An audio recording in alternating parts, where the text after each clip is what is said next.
السلام عليكم ورحمة الله وبركاته. أهلا بكم متابعينا الكرام.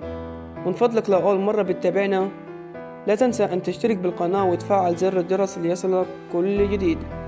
الرجاء منكم دعم الفيديو بلايك والاشتراك بالقناة وعمل شير للفيديو علشان الكل يستفيد. سعر الجنيه السوداني اليوم الجمعة الموافق 1 مارس 2019 في السوق السوداء. الدولار الأمريكي 59 جنيه و80 قرش. الريال السعودي 15 جنيه و90 قرش. اليورو الأوروبي 67 جنيه و60 قرش. الدرهم الإماراتي 16 جنيه و33 قرش.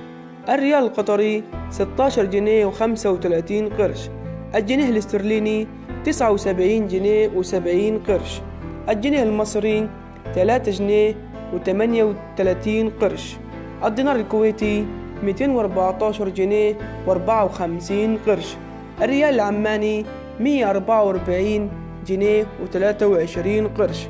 الدينار البحريني 135 جنيه و49 قرش. الدينار الليبي 32 جنيه و38 قرش. الدولار الاسترالي 32 جنيه و60 قرش.